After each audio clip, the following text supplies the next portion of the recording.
अकबर ने सलीमा से शादी क्यों की, इसकी भी एक खास वजह थी। कई रिपोर्ट्स में यह दावा किया गया है अकबर को पहली पत्नी रुकैया से कोई संतान नहीं हुई थी। कई सालों तक उन्हें औलाद नहीं हुई तो वो सलीमा के संपर्क में आए। कम उम्र में विधवा होने के कारण अकबर ने उनसे शादी करने का फैसला लिया और वो अकबर की सबसे पसंदीदा बेगम बनी। अकबर उनसे इतना प्रेम करते थे कि उन्हें खदीजा की उपाधि दी थी। हालांकि सलीमा से शादी के बाद अकबर को जोधा से प्रेम हुआ था। कहा जाता है कि जब भी अकबर किसी मामले में उलझते थे और उसका हल समझ नहीं आता था तो वो सलीमा सुल्तान से सलाह लेते थे। 15 दिसंबर 1612 में सलीमा की मौत हुई। उनकी कब्र आगरा में बनवाई गई। हालांकि यह बिल्कुल स्पष्ट नहीं है कि उनकी कब्र अकबर ने बनवाई थी या जहांगीर ने। इस कहानी में आप जानेंगे कि कैसे सभी दरबारी बीरबल के दिए जवाब को मान लेते हैं और बादशाह अकबर भी बीरबल की बात से प्रसन्न हो उसे इनाम देते हैं। बादशाह अकबर का दरबार लगा हुआ था। सभी दरबारियों में आपस में कुछ खुसर पुसर चल रही थी। तभी एक सभासद ने बादशाह अकबर से पूछा, हुजूर, ऐसा कौन सा प्रश्न है जो केवल बीरबल बता सकता है, हम नहीं। सभासद की बात सुनकर बादशाह अकबर पहले थोड़ा शांत हो गए, फिर कुछ देर बाद कहा, अच्छा बताओ, इस समय दरबार में बैठे लोगों के मन में क्या चल रहा है। अकबर की बात सुन वह सभासद बोला, जहांपना, लोगों के मन में क्या है यह तो सिवाय खुदा के और कोई नहीं बता सकता। अगर बीरबल बता दे तो हम जाने। बादशाह ने उसी समय बीरबल को बुलाने का हुक्म दिया। बड़े ही अदब से बीरबल दरबार में पेश हुआ। उसके सामने भी बादशाह ने यही प्रश्न दोहराया, बताओ, इस समय दरबार में बैठे सभी लोगों के मन में क्या चल रहा है। बीरबल ने फौरन दरबारियों की तरफ देखते हुए कहा, हुजूर, इस समय तो सबके मन में एक ही बात है कि यह दरबार सदा इसी तरह भरा रहे और बादशाह सलामत हमेशा स्वस्थ और जिंदा रहे। बीरबल का जवाब सुनकर सभी दरबारी एक दूसरे का मुंह ताकने लगे और फिर सभी दरबारियों ने बीरबल की बात को मान लिया, क्योंकि मना करने पर मौत किसको बुलानी थी। बेचारा सभासद बादशाह के सामने सिर झुकाए बैठा रहा। बादशाह अकबर बीरबल का ऐसा जवाब सुनकर बड़े प्रसन्न हुए और बदले में उसे इनाम दिया। एक दिन की घटना है कि बादशाह अकबर और बेगम दोनों भोजनोपरांत बाग में झूला झूलते हुए सानंद गपशप लड़ा रहे थे। अचानक बेगम की ऊर्ध्ववायु खुली, जिससे बादशाह बहुत चिढ़ गया और बेगम को तुरंत महल से बाहर निकल जाने की आज्ञा दी। बेगम शहर से बाहर एक बाग में कैदी की सूरत में नजरबंद कर दी गई। बादशाह अकबर को वही धुन सवार थी। दूसरे दिन जब सवेरे दरबार लगा तो बादशाह ने सभासदों से पूछा, क्या कभी तुम लोगों को भी अधोवायु निकलती है। अधोवायु निकलने के कारण बेगम का दंडित होना सब पर विदित था। इस कारण एक स्वर से सभी ने इनकार कर दिया और उस दिन का दरबार समाप्त हुआ। जिस दिन की यह बात थी उस दिन बीरबल किसी सरकारी काम से बाहर गया था। इसलिए जब कई दिन पश्चात वह लौटा तो बादशाह ने वही प्रश्न बीरबल से भी किया। भला बीरबल कब चूकने वाला था। वह झट बोला, पृथ्वीनाथ, जिस तरह से अन्य लोगों को अधोवायु होती है उसी तरह मुझे भी होती है। बीरबल के इस उत्तर से बादशाह बहुत नाराज हुआ और उससे बोला, वाह, खूब अच्छे रहे। इस सभा में ऐसा एक भी आदमी नहीं है जिसे अधोवायु सरती हो, फिर तुम्हें कैसे सरने लगी। जब यही बात है तो तुम दरबार से बाहर चले जाओ और जब तक मैं तुम्हें आने की आज्ञा न दूं कदापि न आना। बीरबल हाजिर जवाब था। उसे उत्तर प्रत्युत्तर करने में हिचकिचाहट नहीं होती थी, परंतु मौका देखकर काम करना बुद्धिमानों का काम है। बादशाह अकबर को अपने ऊपर बहुत नाराज देख वहां से वह तत्काल बाहर चला गया। बेगम को नजरबंद हुए जब बहुत दिन हो गए तो एक दिन उसने अपने नजरबंदी के कष्टों से उबकर बीरबल को बुलवाया और उससे आजिजी कर बोली, बीरबल, आपकी मदद के बिना मेरा उद्धार नहीं हो सकता। कोई तरकीब निकालकर मुझे इस निविड़ कैद से मुक्त करो। मेरा जीवन असंभव हो रहा है, बीरबल ने कहा। दूसरे की वकालत वही कर सकता है जो निर्दोष हो। मैं तो खुद ही तुम्हारे दोष में शामिल हूं। तुम्हारी मदद कैसे कर सकता हूं? यह भी पढ़े, जानिए बीरबल की बेटी ने कैसे निकाला बैल का दूध, जिससे उड़ गए अकबर के होश। बैल का दूध। बेगम बीरबल को भली भांति जानती थी, अतएव उसकी बात बीच में ही काटकर बोली, बीरबल, तुमको मैं भली भांति जानती हूं। मेरा दृढ़ विश्वास है कि चाहे बादशाह अकबर तुमसे भले ही नाखुश हों, परंतु उनको मना लेना तुम्हारे बाएं हाथ का खेल है। बेगम की इस युक्तिसंगत बात को सुनकर बीरबल खुश हो गया और उसने कार्यसाधन के निमित्त 10,000 रुपये की मांग पेश की। उसे तत्क्षण 10,000 की थैली समर्पण की गई। बीरबल ने घर पहुंचकर एक सुनार को बुलवाया। वह अपने काम का बड़ा पक्का था। बीरबल उसको रुपए की एक थैली देकर बोला, सेठ जी, मुझे मोती मंडित सुवर्ण का एक जव की बाली दरकार है। इसलिए आप उत्तमोत्तम मोतियों को बाजार से संग्रह कर उन्हें सोने में इस प्रकार जड़ें कि देखने में हूबहू जव की बाली ही जान पड़े। सुनार कुछ कालोपरांत एक उत्कृष्ट बाली बना लाया। बीरबल उसे देखकर बड़ा प्रसन्न हुआ और उसे कुछ द्रव्य इनाम में देकर विदा किया। आप उस बाली को लेकर बादशाह के महल की तरफ चला। दरबार में पहुंचते पहुंचते आधा दिन ढल गया।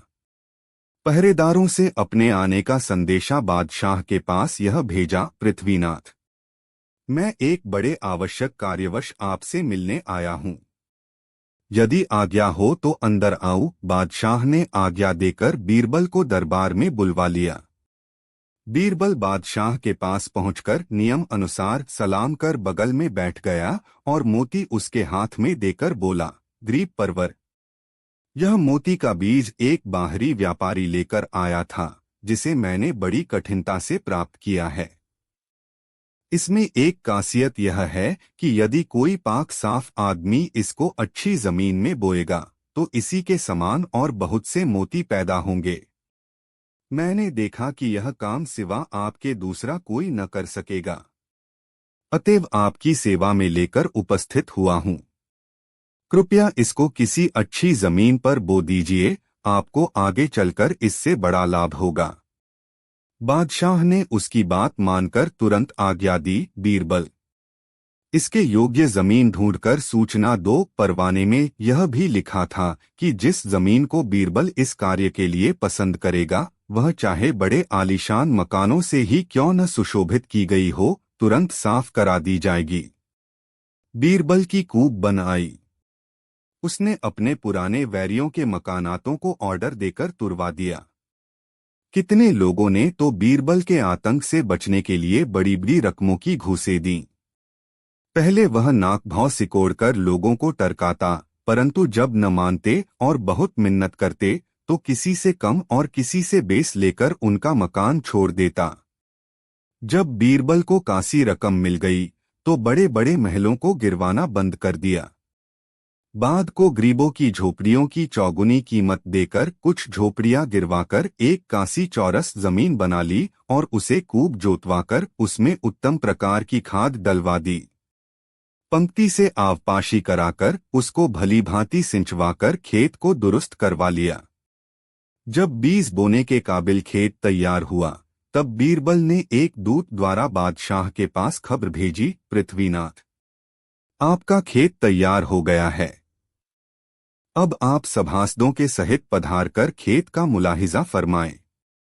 बीरबल उस मोती के बीज को लेकर सभा के सन्मुख आया और उसे अकबर को दिखाकर बोला, हुजूर, इस बीज को बोने वाला कूप पाक साफ मनुष्य होना चाहिए।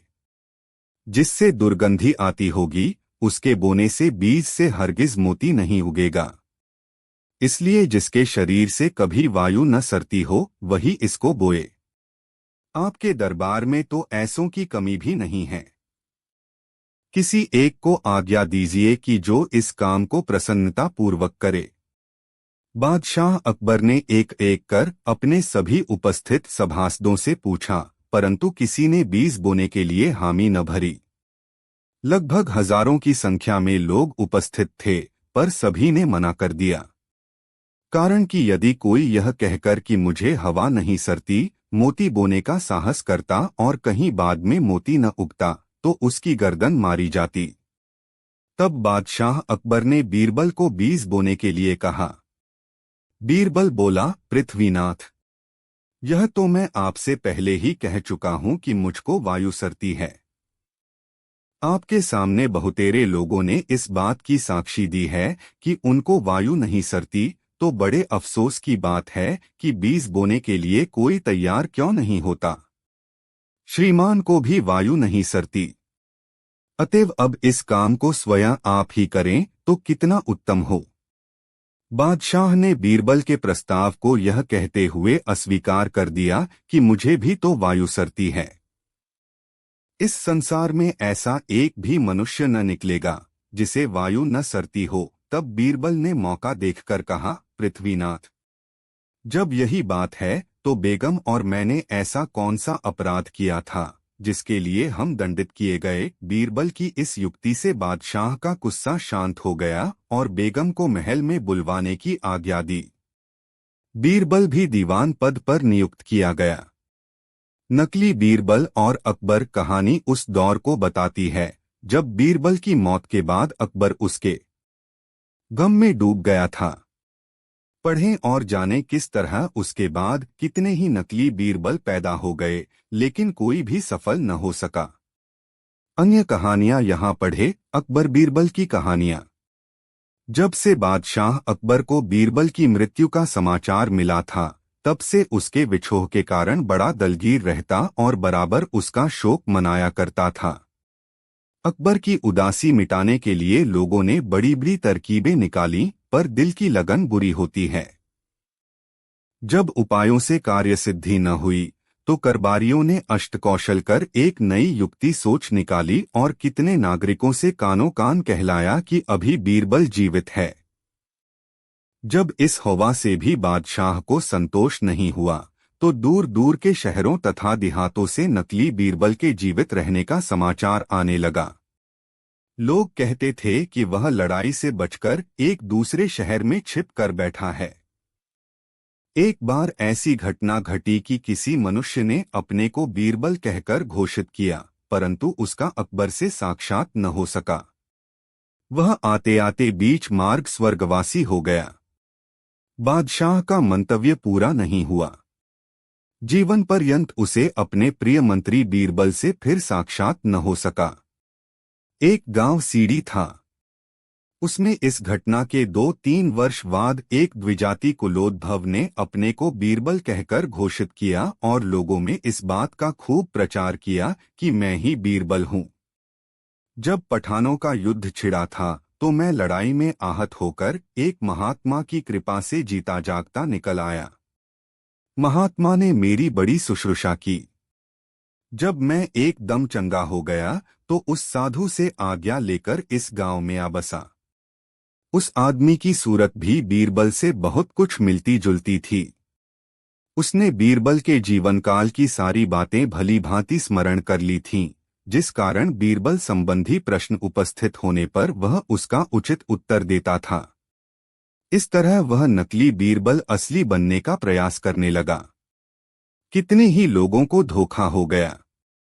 वे उसे असली बीरबल समझकर अकबर के पास पहुंचाने आए, परंतु वह नकली बीरबल रास्ते में ही स्वर्गवासी हो गया। बादशाह उसकी प्रतीक्षा करता रहा। ऐसी और भी कितनी अफवाहें अकबर के कान तक पहुंची, परंतु जब उनकी जांच कराई गई तो सारी बातें झूठी निकलीं।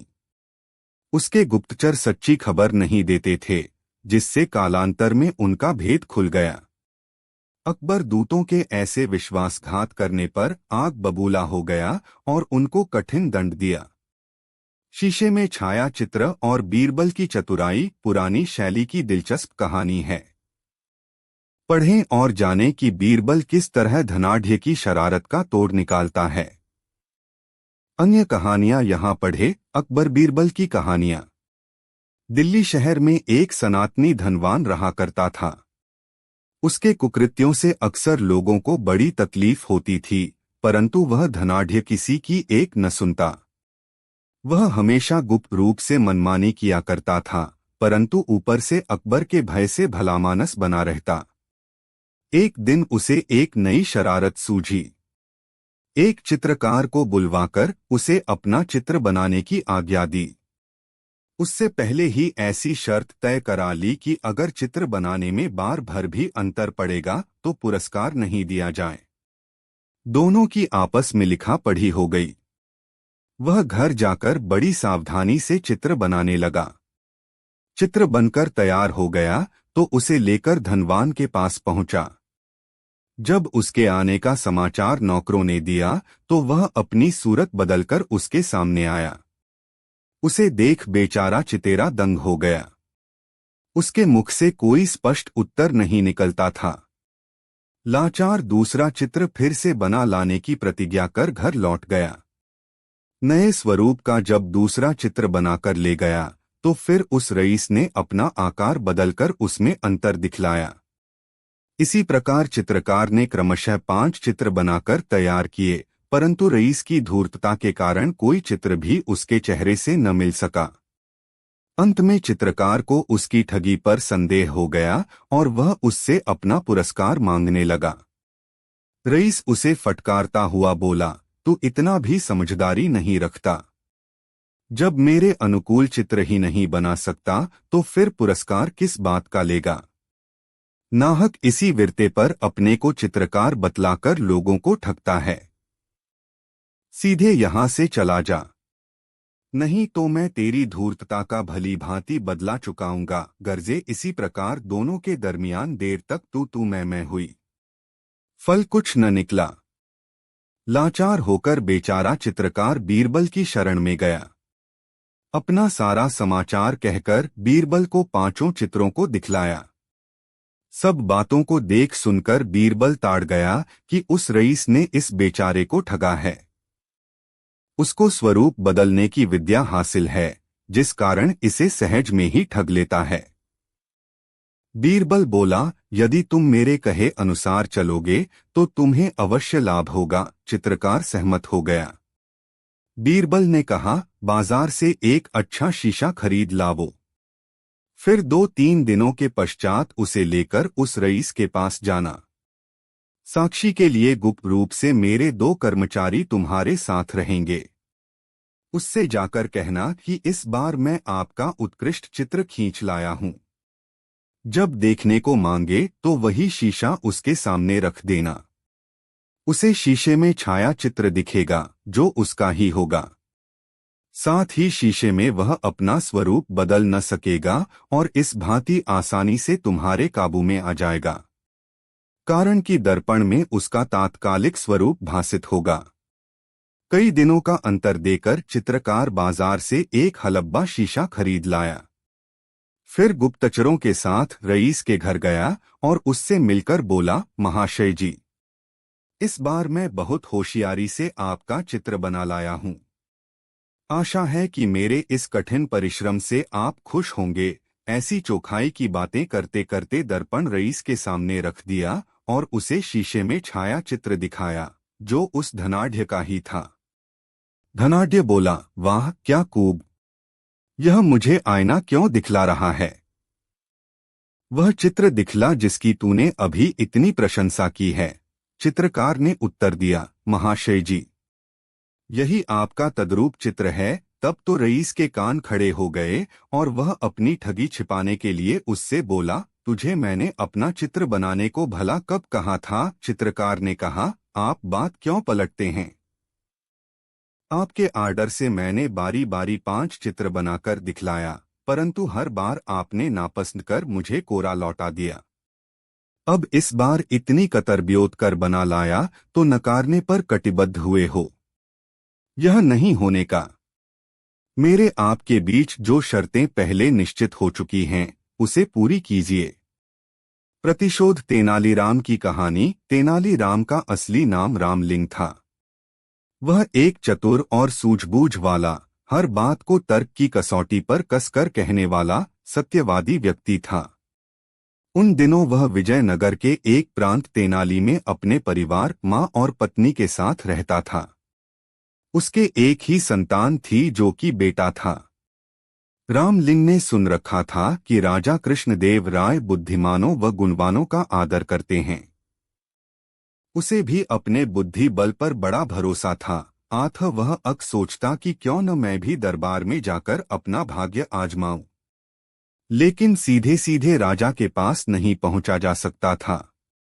आथ वह किसी महत्वपूर्ण व्यक्ति से भेंट होने के अवसर की ताक में रहने लगा। संयोग से उन्हीं दिनों राजगुरु ताताधारी का तेनाली के पास मंगलगिरी नाम के स्थान पर आना हुआ।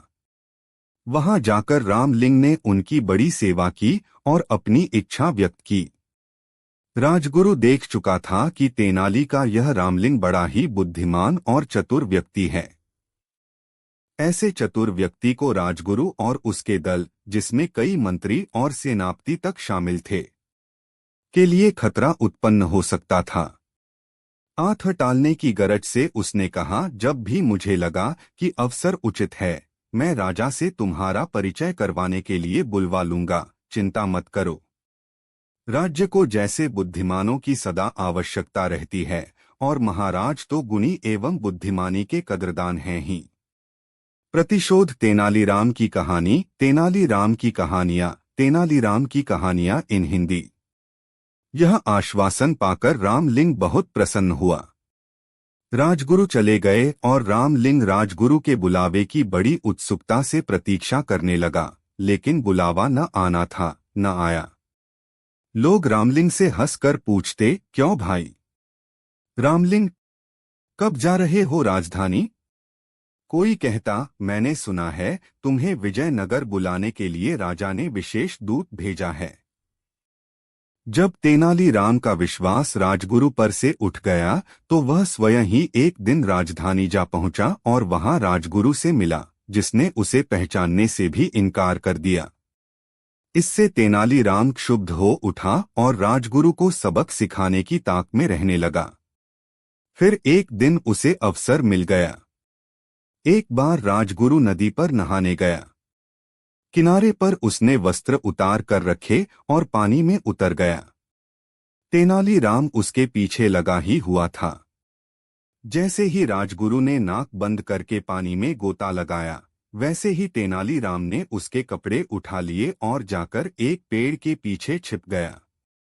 नहा धोकर जब राजगुरु किनारे की ओर बढ़ा तो किनारे पर अपने कपड़े न पाकर चौंक गया।